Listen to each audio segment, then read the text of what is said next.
Sir ਜਦੋਂ ਮੈਂ ਚੱਲਣਾ ਸ਼ੁਰੂ ਕੀਤਾ ਸੀ ਤਾਂ ਜਦੋਂ ਬੱਚਾ ਚੱਲਣਾ ਸ਼ੁਰੂ ਕਰਦਾ ਹੈ ਤਾਂ ਮੇਰੇ ਫਾਦਰ ਨੇ ਆਬਜ਼ਰਵ ਕੀਤਾ ਕਿ ਮੈਨੂੰ ਚੱਲਣ 'ਚ ਥੋੜੀ प्रॉब्लम आ रही है। जैसे जैसे मैं बड़ी हुई या 5-6 साल की हुई तो मुझे जो वो प्रॉब्लम है वो दिखने लगी कि मतलब मुझे चलने में प्रॉब्लम होने लगी। मैं स्कूल जाती थी तो मेरे कितनी बार ऐसा होता था कि नॉर्मल चलते चलते मैं गिर जाती थी।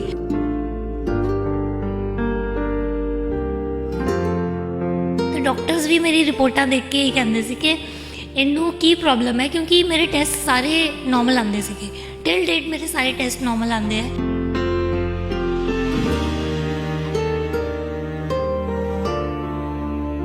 पापा ने एक दिन कहा कि पापा मैं डॉक्टर बनना है, तो पापा कहते बेटा डॉक्टर बनना बहुत मुश्किल होंदा है, एक नॉर्मल इंसान लिए वो कितना मुश्किल है, तुहानू तो इन्नी ज़्यादा प्रॉब्लम है, तुसीं किद्दां डॉक्टरी कर लोगे। पर नहीं, मैं क्या नहीं पापा मैं डॉक्टर ही बनना है, मैं होर कुछ नहीं बनना।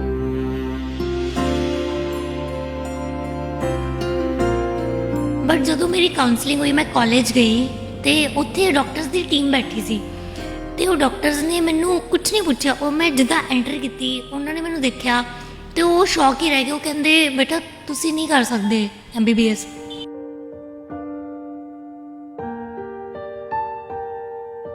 ਤੇ ਉਹ ਚੀਜ਼ ਮੇਰੇ ਲਈ ਇੰਨੀ ਜ਼ਿਆਦਾ ਮਤਲਬ ਡਿਪਰੈਸਿੰਗ ਸੀਗੀ। ਕਿੰਨੇ ਮਹੀਨੇ ਮੈਂ ਉਹ ਚੋਂ ਬਾਹਰ ਨਹੀਂ ਆ ਪਈ ਕਿ ਕਿਉਂ ਨਹੀਂ ਕਰ ਸਕਦੀ, ਕਿਉਂਕਿ ਮੈਂ ਬਚਪਨ ਤੋਂ ਵੀ ਉਹ ਚੀਜ਼ ਪਾਪਾ ਤੋਂ ਸੁਣੀ ਸੀ ਕਿ ਬੇਟਾ ਉਹ ਮੁਸ਼ਕਿਲ ਹੈ, ਤੁਸੀਂ ਨਹੀਂ ਕਰ ਸਕਦੇ।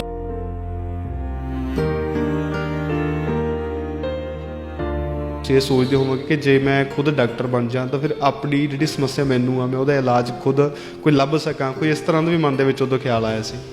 ਜੀ ਸਰ, ਮੈਂ ਜਦੋਂ ਮੈਂ ਪੜ੍ਹਾਈ ਕਰ ਰਹੀ ਸੀ ਤਾਂ ਮੇਰਾ ਮੇਨ ਮੋਟਿਵ ਇਹੀ ਸੀਗਾ ਕਿ ਮੈਂ ਡਾਕਟਰ बनना ही सिर्फ इस करके है क्योंकि मैं डॉक्टर बन के अपना इलाज करना है, मैं देखना है कि मैनू की बीमारी है।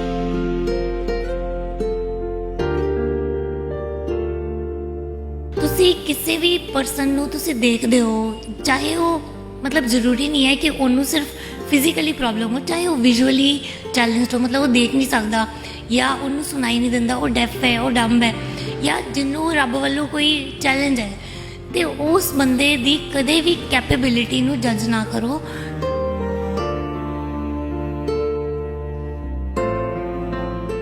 ਬੇਹਿੰਮਤੇ ਹੁੰਦੇ ਨੇ ਉਹ ਲੋਕ ਜੋ ਸ਼ਿਕਵਾ ਕਰਨ ਮੁਕੱਦਰਾਂ ਦਾ, ਉੱਗਣ ਵਾਲੇ ਉੱਗ ਪੈਂਦੇ ਸੀਨਾ ਪਾੜ ਕੇ ਪੱਥਰਾਂ ਦਾ।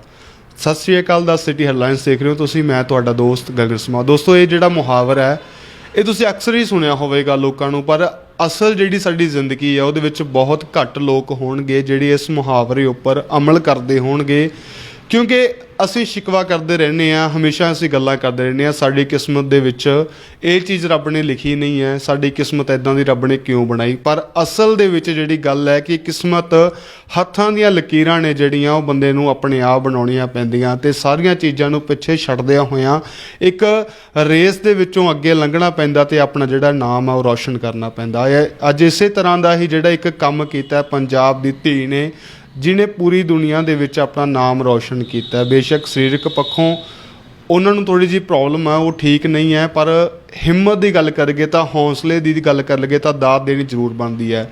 ਮੇਰੇ ਨਾਲ ਮੌਜੂਦ ਨੇ ਤਾਨੀਆ ਠਾਕੁਰ ਜੀ, ਉਹਨਾਂ ਦੇ ਨਾਲ ਅਸੀਂ ਗੱਲਬਾਤ ਕਰਾਂਗੇ। ਮੈਡਮ ਜੀ ਨਮਸਤੇ। ਨਮਸਤੇ ਜੀ।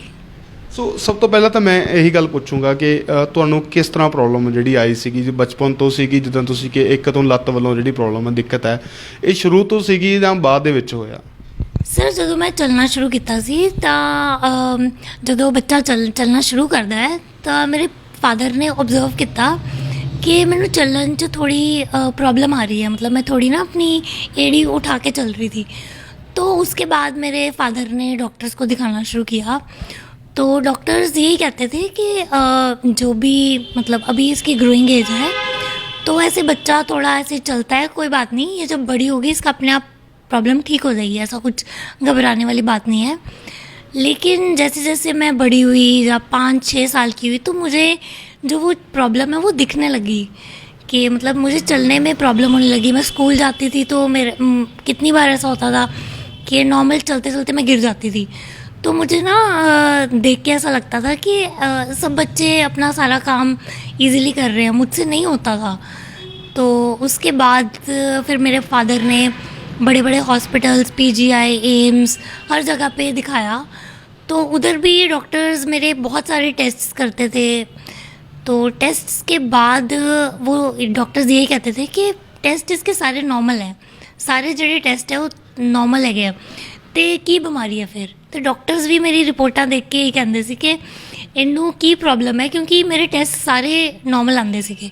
ਟਿਲ ਡੇਟ ਮੇਰੇ ਸਾਰੇ ਟੈਸਟ ਨੋਰਮਲ ਆਉਂਦੇ ਆ, ਤੇ ਡਾਕਟਰਸ ਇਹੀ ਕਹਿੰਦੇ ਸੀ ਕਿ ਕੀ ਪ੍ਰੋਬਲਮ ਹੋ ਸਕਦੀ ਹੈ। ਤੇ ਟਿਲ ਡੇਟ ਮੇਰੀ ਜਿਹੜੀ ਪ੍ਰੋਬਲਮ ਹੈ ਉਹਦਾ ਕੋਈ ਡਾਇਗਨੋਜ਼ ਨਹੀਂ ਹੈ। ਤੇ ਉਸ ਤੋਂ ਬਾਅਦ ਸਰ ਮੈਂ ਮਤਲਬ ਕਾਫੀ ਛੋਟੀ ਉਮਰ ਤੋਂ ਹੀ ਹੌਸਪੀਟਲਸ ਵਗੈਰਾ ਇਹ ਚੀਜ਼ਾਂ ਦੇਖੀਆਂ ਆਪਣੇ ਫਾਦਰ ਦੇ ਨਾਲ, ਕਿ ਮਤਲਬ 10-15 ਸਾਲ ਦੀ ਉਮਰ 'ਚ ਮੈਂ ਘੱਟੋ ਘੱਟ 50 ਤੋਂ ਵੀ ਜ਼ਿਆਦਾ ਹੌਸਪੀਟਲਸ ਦੇਖੇ ਸੀਗੇ। ਅਤੇ ਉੱਥੇ ਕੀ ਹੁੰਦਾ, ਉੱਥੇ ਟੈਸਟ ਹੁੰਦੇ ਆ, ਕਿੱਦਾਂ ਦੇ ਡਾਕਟਰਸ ਹੁੰਦੇ ਆ, ਕਿੱਦਾਂ ਦੇ ਟੈਸਟ ਕਰਦੇ ਆ, ਸਾਰਾ ਕੁਛ ਬਹੁਤ ਛੋਟੀ ਉਮਰ 'ਚ ਮੈਂ ਦੇਖਿਆ। ਅਤੇ ਉਸ ਤੋਂ ਬਾਅਦ ਫਿਰ ਸਰ ਉਹ ਦੇਖ ਦੇਖ ਕੇ ਮੈਂ ਪਾਪਾ ਨੂੰ ਇੱਕ ਦਿਨ ਕਿਹਾ ਕਿ ਪਾਪਾ ਮੈਂ ਡਾਕਟਰ ਬਣਨਾ। ਅਤੇ ਪਾਪਾ ਕਹਿੰਦੇ ਬੇਟਾ ਡਾਕਟਰ ਬਣਨਾ ਬਹੁਤ ਮੁਸ਼ਕਿਲ ਹੁੰਦਾ, ਇੱਕ ਨੋਰਮਲ ਇਨਸਾਨ ਲਈ ਉਹ ਕਿੰਨਾ ਮੁਸ਼ਕਿਲ ਹੈ, ਤੁਹਾਨੂੰ ਤਾਂ ਇੰਨੀ ਜ਼ਿਆਦਾ ਪ੍ਰੋਬਲਮ ਹੈ, ਤੁਸੀਂ ਕਿੱਦਾਂ ਡਾਕਟਰੀ ਕਰ ਲਓਗੇ। ਪਰ ਨਹੀਂ, ਮੈਂ ਕਿਹਾ ਨਹੀਂ ਪਾਪਾ ਮੈਂ ਡਾਕਟਰ ਹੀ ਬਣਨਾ, ਮੈਂ ਹੋਰ ਕੁਛ ਨਹੀਂ ਬਣਨਾ। ਅਤੇ ਪਾਪਾ ਫਿਰ ਮੈਨੂੰ ਥੋੜ੍ਹਾ ਹੱਸ ਕੇ ਟਾਲ ਦਿੰਦੇ ਸੀ, ਕੋਈ ਗੱਲ ਨਹੀਂ, ਜਦੋਂ ਇਹ ਬੜੀ ਹੋਊਗੀ ਅਤੇ ਆਪਣੇ ਆਪ ਸਮਝ ਜਾਊਗੀ ਕਿ ਡਾਕਟਰ ਬਣਨਾ ਕੋਈ ਸੌਖੀ ਗੱਲ ਨਹੀਂ ਹੈ। ਪਰ ਜਦੋਂ ਮੈਂ 10ਵੀਂ ਦੇ ਵਿੱਚ 10ਵੀਂ ਤੋਂ ਬਾਅਦ ਜਦੋਂ ਮੈਨੂੰ ਮਤਲਬ ਸਕੂਲ ਵਾਲਿਆਂ ਨੇ ਪੁੱਛਿਆ ਤੁਸੀਂ ਅੱਗੇ ਕੀ ਲੈਣਾ, ਅਤੇ ਮੈਂ ਪਾਪਾ ਨੂੰ ਕਿਹਾ ਪਾਪਾ ਮੈਂ ਮੈਡੀਕਲ ਲੈਣੀ, ਮੈਂ ਡਾਕਟਰ ਬਣਨਾ। ਅਤੇ ਤਾਂ ਵੀ ਮੈਨੂੰ ਪਾਪਾ ਨੇ ਥੋੜ੍ਹਾ ਸਮਝਾਇਆ ਕਿ ਨਹੀਂ ਬੇਟਾ ਬਹੁਤ ਮੁਸ਼ਕਿਲ ਹੈ, ਉੱਥੇ ਕਿੰਨੀਆਂ ਕਲਾਸਾਂ ਤੁਹਾਨੂੰ ਮਤਲਬ ਜਾਣਾ ਪੈਂਦਾ ਹੈ, ਕੋਈ ਕਲਾਸ ਤੁਹਾਡੀ 4th ਫਲੋਰ 'ਤੇ ਹੁੰਦੀ ਹੈ, ਕੋਈ ਗਰਾਊਂਡ ਫਲੋਰ 'ਤੇ, ਤਾਂ ਤੁਸੀਂ ਕਿੱਦਾਂ ਮੈਨੇਜ ਕਰੋਗੇ। ਅਤੇ ਮੈਂ ਇਹੀ ਕਿਹਾ, ਮੈਂ ਕਿਹਾ ਪਾਪਾ ਕੋਈ ਗੱਲ ਨਹੀਂ ਮੈਂ ਕਰ ਲੂੰਗੀ, ਪਰ ਮੈਂ ਡਾਕਟਰ ਹੀ ਬਣਨਾ। ਅਤੇ ਉਸ ਤੋਂ ਬਾਅਦ ਸਰ ਮੈਂ ਬਹੁਤ ਮਿਹਨਤ ਕੀਤੀ 2 ਸਾਲ ਮੈਡੀਕਲ ਲੈ ਕੇ ਕਿ ਮੈਂ ਡਾਕਟਰ ਬਣਨਾ। ਅਤੇ ਮੈਂ 2015 ਦੇ ਵਿੱਚ ਪੰਜਾਬ PMT ਦਿੱਤਾ। ਅਤੇ ਉਸ ਤੋਂ ਬਾਅਦ ਉਹ ਜਦੋਂ ਮੈਂ ਐਗਜ਼ਾਮ ਦਿੱਤਾ ਉਹ ਮੈਂ ਕਲੀਅਰ ਵੀ ਕਰ ਲਿਆ। ਅਤੇ ਕਲੀਅਰ ਕਰਨ ਤੋਂ ਬਾਅਦ ਸਰ ਮੈਂ ਬਹੁਤ ਹੈਪੀ ਸੀਗੀ ਕਿ ਮੈਂ ਉਹ ਐਗਜ਼ਾਮ ਮੈਂ ਕਲੀਅਰ ਕਰ ਲਿਆ। ਫਾਈਨਲੀ ਮੈਂ MBBS ਦੇ ਵਿੱਚ ਐਡਮਿਸ਼ਨ ਲੈ ਲਈ।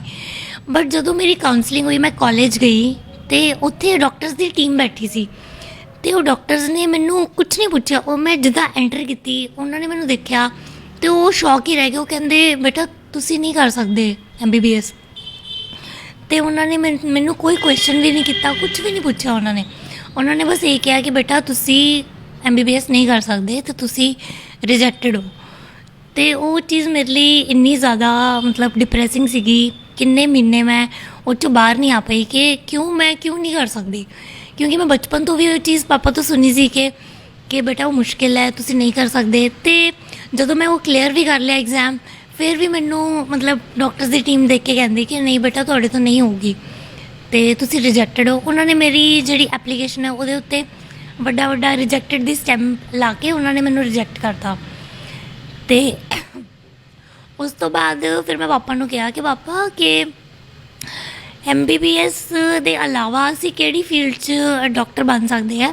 ਤਾਂ ਉਹਨਾਂ ਨੇ ਕਿਹਾ ਕਿ ਬਹੁਤ ਫੀਲਡ ਹੈ, ਆਯੁਰਵੈਦਿਕ ਹੈ, ਹੋਮਿਓਪੈਥੀ ਹੈ, ਫਿਜ਼ੀਓਥੈਰੇਪੀ, ਬਹੁਤ ਸਾਰੀ ਫੀਲਡਸ ਹੈ। ਅਤੇ ਉਸ ਤੋਂ ਬਾਅਦ ਫਿਰ ਮੈਂ ਡਿਸਾਈਡ ਕੀਤਾ ਕਿ ਮੈਂ ਹੋਮਿਓਪੈਥੀ ਦੇ ਵਿੱਚ ਐਡਮਿਸ਼ਨ ਲੈਣੀ ਹੈ।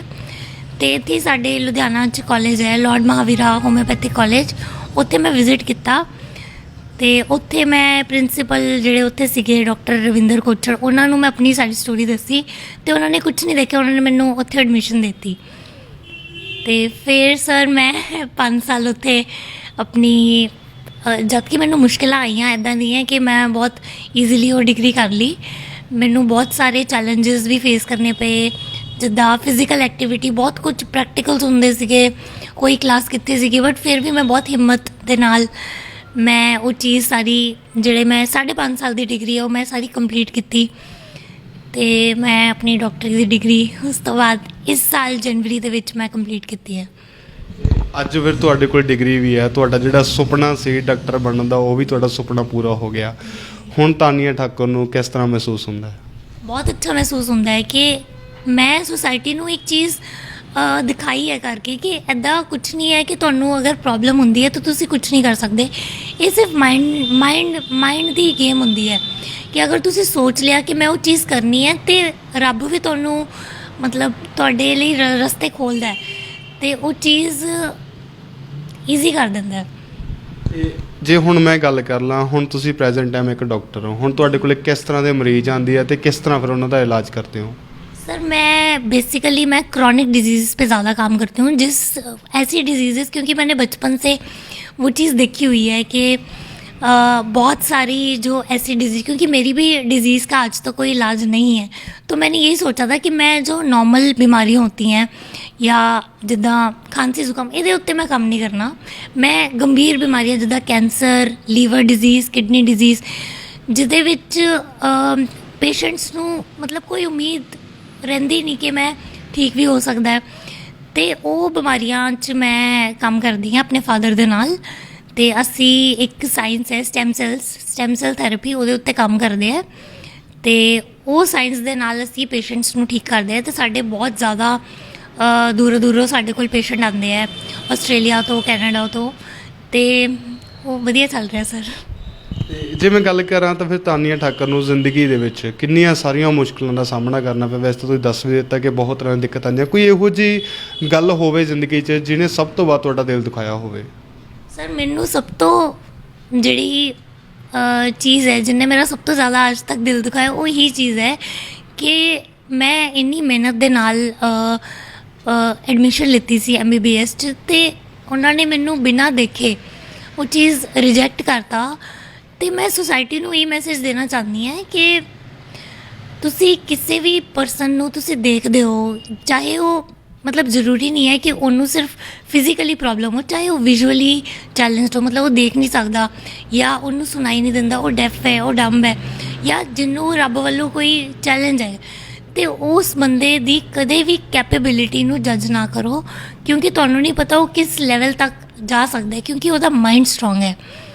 ਤੇ ਇੱਦਾਂ ਨਹੀਂ ਹੁੰਦਾ ਕਿ ਤੁਸੀਂ ਬਸ ਉਹਨੂੰ ਫਿਜ਼ੀਕਲੀ ਦੇਖ ਲਿਆ ਕਿ ਠੀਕ ਹੈ ਇਹਦੇ ਤੋਂ ਪ੍ਰੋਬਲਮ ਹੈ, ਇਹਨੂੰ ਇਹ ਤੋਂ ਕਿੱਥੇ ਹੋਣੀ ਹੈ, ਤੇ ਇੱਦਾਂ ਦੀ ਕੋਈ ਗੱਲ ਨਹੀਂ। ਅਤੇ ਮੈਂ ਉਹ ਚੀਜ਼ ਪ੍ਰੂਫ ਵੀ ਕੀਤੀ ਹੈ। ਸੋ ਕਿਤੇ ਨਾ ਕਿਤੇ ਤੁਹਾਡੇ ਮਨ ਦੇ ਵਿੱਚ ਇਹ ਵੀ ਗੱਲ ਸੀ ਉਸ ਟਾਈਮ, ਜਿੱਦਾਂ ਕਿ ਤੁਹਾਨੂੰ ਜਿਹੜੀ ਸਮੱਸਿਆ ਸੀਗੀ, ਤੁਸੀਂ ਇਹ ਸੋਚਦੇ ਹੋਵੋਗੇ ਕਿ ਜੇ ਮੈਂ ਖੁਦ ਡਾਕਟਰ ਬਣ ਜਾਂ ਤਾਂ ਫਿਰ ਆਪਣੀ ਜਿਹੜੀ ਸਮੱਸਿਆ ਮੈਨੂੰ ਆ ਮੈਂ ਉਹਦਾ ਇਲਾਜ ਖੁਦ ਕੋਈ ਲੱਭ ਸਕਾਂ, ਕੋਈ ਇਸ ਤਰ੍ਹਾਂ ਦਾ ਵੀ ਮਨ ਦੇ ਵਿੱਚ ਉਦੋਂ ਖਿਆਲ ਆਇਆ ਸੀ? ਜੀ ਸਰ, ਮੈਂ ਜਦੋਂ ਮੈਂ ਪੜ੍ਹਾਈ ਕਰ ਰਹੀ ਸੀ ਤਾਂ ਮੇਰਾ ਮੇਨ ਮੋਟਿਵ ਇਹੀ ਸੀਗਾ ਕਿ ਮੈਂ ਡਾਕਟਰ ਬਣਨਾ ਹੀ ਸਿਰਫ ਇਸ ਕਰਕੇ ਹੈ ਕਿਉਂਕਿ ਮੈਂ ਜਿਹੜੇ ਡਾਕਟਰ ਮੇਰਾ ਇਲਾਜ ਨਹੀਂ ਕਰ ਪਾ ਰਹੇ, ਉਹ ਹਰ ਮੇਰੀ ਰਿਪੋਰਟਾਂ ਦੇਖ ਕੇ ਕਹਿ ਰਹੇ ਆ ਕਿ ਸਾਨੂੰ ਨਹੀਂ ਪਤਾ ਇਹਨੂੰ ਕੀ ਪ੍ਰੋਬਲਮ ਹੈ, ਕਿਉਂਕਿ ਮੇਰੇ ਸਾਰੇ ਟੈਸਟ ਤੁਹਾਨੂੰ ਮੈਂ ਜਿੱਦਾਂ ਦੱਸਿਆ ਕਿ ਨੋਰਮਲ ਆਉਂਦੇ ਸੀ। ਅਤੇ ਉਹ ਚੀਜ਼ ਵੀ ਮੇਰੇ ਅੰਦਰ ਸੀਗੀ ਕਿ ਮੈਨੂੰ ਡਾਕਟਰ ਬਣ ਕੇ ਆਪਣਾ ਇਲਾਜ ਕਰਨਾ ਹੈ, ਮੈਂ ਦੇਖਣਾ ਹੈ ਕਿ ਮੈਨੂੰ ਕੀ ਬਿਮਾਰੀ ਹੈ ਅਤੇ ਕੀ ਚੀਜ਼ ਹੈ ਕਿ ਕੋਈ ਵੀ ਡਾਕਟਰ ਮੇਰਾ ਇਲਾਜ ਨਹੀਂ ਕਰ ਪਾ ਰਿਹਾ। ਅਤੇ ਹੁਣ ਇੱਦਾਂ ਹੈ ਸਰ ਕਿ ਮੈਨੂੰ ਆਪਣੀ ਬੋਡੀ ਬਾਰੇ ਪਤਾ ਹੈ, ਜਿੱਦਾਂ ਇੱਕ ਨੋਰਮਲ ਬੰਦਾ ਹੁੰਦਾ ਉਹਨੂੰ ਪਤਾ ਹੀ ਨਹੀਂ ਹੁੰਦਾ ਕਿ ਉਹਨੂੰ ਕੀ ਬਿਮਾਰੀ ਹੈ ਜਾਂ ਉਹਦੇ ਟੈਸਟ ਹੋ ਰਹੇ ਉਹ ਕਿਉਂ ਕੀਤੇ ਜਾਂਦੇ ਹੈ, ਇੱਕ ਨੋਰਮਲ ਇਨਸਾਨ ਨੂੰ ਕੀ ਪਤਾ ਹੈ। ਅਤੇ ਹੁਣ ਮੈਨੂੰ ਮੈਡੀਕਲ ਕਰਨ ਦਾ ਇਹ ਫਾਇਦਾ ਹੋਇਆ ਹੈ ਕਿ ਮੈਨੂੰ ਆਪਣੀ ਬੋਡੀ ਬਾਰੇ ਪਤਾ ਹੈ, ਮੈਨੂੰ ਆਪਣੇ ਸਿਸਟਮ ਬਾਰੇ ਪਤਾ ਹੈ, ਉਹਦਾ ਕਿੱਦਾਂ ਖਿਆਲ ਰੱਖਣਾ ਹੈ ਪੂਰੇ ਲੌਂਗ ਟਾਈਮ, ਅਤੇ ਇਹ ਚੀਜ਼ ਮੇਰੇ ਬਹੁਤ ਕੰਮ ਆਈ ਹੈ। ਜੇ ਮੈਂ ਗੱਲ ਕਰਾਂ ਤਾਂ ਹੁਣ ਤੁਹਾਡੇ ਨਾਮ ਦੇ ਅੱਗੇ ਡਾਕਟਰ ਵੀ ਲੱਗ ਗਿਆ ਅਤੇ ਹੁਣ ਤੁਸੀਂ ਇੱਕ ਡਾਕਟਰ ਬਣ ਚੁੱਕੇ ਹੋ ਅਤੇ ਲਾਈਫ ਹੁਣ ਬਹੁਤ ਬਦਲ ਗਈ ਹੋਵੇਗੀ ਪਹਿਲਾਂ ਨਾਲੋਂ। ਅਤੇ ਹੁਣ ਜੇ ਮੈਂ ਗੱਲ ਕਰਾਂ ਤੁਹਾਡੇ ਜਿਹੜੇ ਸ਼ੌਂਕ ਕੀ ਨੇ ਤਾਨੀਆ ਠਾਕਰ ਨੂੰ? ਸ਼ੌਂਕ ਸਰ ਮੈਨੂੰ ਕਾਫੀ ਸ਼ੌਂਕ ਹੈ, ਮੈਨੂੰ ਮਿਊਜ਼ਿਕ ਦਾ ਸ਼ੌਂਕ ਹੈ, ਮੈਨੂੰ ਆਰਟ ਐਂਡ ਕਰਾਫਟ ਦਾ ਸ਼ੌਂਕ ਹੈ, ਮੇਰਾ ਇੱਕ YouTube ਚੈਨਲ ਹੈ, ਮੈਂ ਉੱਤੇ ਵਲੋਗਿੰਗ ਕਰਦੀ ਹਾਂ। ਜਦ ਕਿ ਇੱਦਾਂ ਨਹੀਂ ਹੈ ਕਿ ਮੇਰੀ ਸਿਰਫ ਇੱਕ ਪ੍ਰੋਫੈਸ਼ਨਲ ਲਾਈਫ ਹੈ ਕਿ ਬਸ ਮੈਂ ਡਾਕਟਰ ਹਾਂ ਅਤੇ ਬਸ ਇਹੀ ਮੇਰਾ ਰੂਟੀਨ ਹੈ। ਪਰਸਨਲ ਲਾਈਫ ਦੇ ਵਿੱਚ ਮੈਂ ਬਹੁਤ ਐਂਟਰਟੇਨਿੰਗ ਹੈ ਅਤੇ ਮੈਂ ਟਰੈਵਲ ਕਰਦੀ ਹੈ ਆਪਣੇ ਪੇਰੈਂਟਸ ਦੇ ਨਾਲ, ਮੈਂ ਵਲੋਗਿੰਗ ਵੀ ਕਰਦੀ ਹੈ ਅਤੇ ਉਹ ਸ਼ੌਂਕ ਮੈਨੂੰ ਕਾਫੀ ਹੈਗੇ ਹੈ। ਅਤੇ ਜਿਹੜੇ ਲੋਕਾਂ ਨੂੰ ਮੈਨੂੰ ਸਪੋਰਟ ਕਰਨਾ ਜਾਂ ਫੋਲੋ ਕਰਨਾ YouTube ਚੈਨਲ 'ਤੇ ਤਾਂ ਉਹ ਮੇਰੇ YouTube ਚੈਨਲ 'ਤੇ ਮੈਨੂੰ ਫੋਲੋ ਕਰ ਸਕਦੇ ਆ। ਸੋ ਮੇਰੇ ਨਾਲ ਮੌਜੂਦ ਸਨ ਡਾਕਟਰ ਤਾਨੀਆ ਠਾਕੁਰ, ਜਿਨ੍ਹਾਂ ਦੀ ਜ਼ਿੰਦਗੀ ਦੀ ਅਸੀਂ ਗੱਲ ਕਰ ਲਈਏ ਬੇਹੱਦ ਮੁਸ਼ਕਿਲਾਂ ਜ਼ਿੰਦਗੀ ਦੇ ਵਿੱਚ ਆਈਆਂ, ਬਹੁਤ ਸਮੱਸਿਆਵਾਂ ਦਾ ਇਹਨਾਂ ਨੂੰ ਜਿਹੜਾ ਸਾਹਮਣਾ ਕਰਨਾ ਪਿਆ, ਲੋਕਾਂ ਵੱਲੋਂ ਕਿਤੇ ਨਾ ਕਿਤੇ ਮਜ਼ਾਕ ਵੀ ਬਣਿਆ ਅਤੇ ਕਿਤੇ ਨਾ ਕਿਤੇ ਇਹਨਾਂ ਨੂੰ ਜਿਹੜੀ ਇਹਨਾਂ ਨੂੰ ਸਮੱਸਿਆ ਹੈਗੀ ਆ ਉਸ ਨੂੰ ਨਜ਼ਰ ਅੰਦਾਜ਼ ਜਿਹੜਾ ਹੈ ਲੋਕਾਂ ਵੱਲੋਂ ਕੀਤਾ ਗਿਆ ਕਿ ਇਹ ਜਿਹੜੇ ਆਮ ਲੋਕ ਨੇ ਉਹਨਾਂ ਦੀ ਤਰ੍ਹਾਂ ਲਾਈਫ ਇਹ ਨਹੀਂ ਜੀ ਸਕਦੇ, ਤੇ ਡਾਕਟਰਾਂ ਵੱਲੋਂ ਵੀ ਜਿੱਦਾਂ ਇਹਨਾਂ ਨੇ ਦੱਸਿਆ ਕਿ ਐਡਮਿਸ਼ਨ ਇਹਨਾਂ ਦੀ ਕੈਂਸਲ ਕਰ ਦਿੱਤੀ ਗਈ ਸੀ, ਰਿਜੈਕਟ ਇਹਨਾਂ ਨੂੰ ਕਰ ਦਿੱਤਾ ਗਿਆ ਸੀ। ਬੜੀਆਂ ਸਮੱਸਿਆਵਾਂ ਜ਼ਿੰਦਗੀ ਦੇ ਵਿੱਚ ਆਈਆਂ, ਬੜਾ ਕੁਝ ਇਹਨਾਂ ਨੇ ਫੇਸ ਕੀਤਾ, ਪਰ ਫਿਰ ਵੀ ਕਿਤੇ ਨਾ ਕਿਤੇ ਹੌਸਲੇ ਬੁਲੰਦ ਸੀ। ਹਿੰਮਤ ਦੀ ਦਾਤ ਦੇਣੀ ਤਾਂ ਜ਼ਰੂਰ ਬਣਦੀ ਹੈ, ਤੇ ਫਿਰ ਇੱਕ ਡਾਕਟਰ ਦੀ ਡਿਗਰੀ ਇਹਨਾਂ ਨੇ ਹਾਸਿਲ ਕਰ ਲਈ ਹੈ, ਤੇ ਅੱਜ ਨਾਮ ਦੇ ਜਿਹੜਾ ਅੱਗੇ ਡਾਕਟਰ ਵੀ ਲੱਗ ਗਿਆ, ਤੇ ਲੋਕਾਂ ਦਾ ਇਲਾਜ ਵੀ ਜਿਹੜਾ ਕਰ ਰਹੇ ਨੇ। ਤੇ ਇੱਕ ਚੰਗੀ ਜਿਹੜੀ ਮਿਸਾਲ ਇਹਨਾਂ ਨੇ ਕਾਇਮ ਕੀਤੀ ਹੈ ਲੋਕਾਂ ਦੇ ਅੱਗੇ, ਦੁਨੀਆ ਦੇ ਅੱਗੇ, ਤੇ ਪੰਜਾਬ ਦਾ ਜਿਹੜਾ ਨਾਮ ਉਹ ਰੌਸ਼ਨ ਕੀਤਾ ਹੈ। ਤੁਸੀਂ ਸਾਡੇ ਨਾਲ ਜੁੜੇ ਹੋ ਦਾ ਸਿਟੀ ਹੈਡਲਾਈਨਸ ਦੇਖ ਰਹੇ ਹੋ ਤੁਸੀਂ, ਮੈਂ ਤੁਹਾਡਾ ਦੋਸਤ ਗਗਨ ਸਮਾਦ ਨਾਲ ਕੈਮਰਾਮੈਨ ਪ੍ਰਿੰਸ ਕੁਮਾਰ।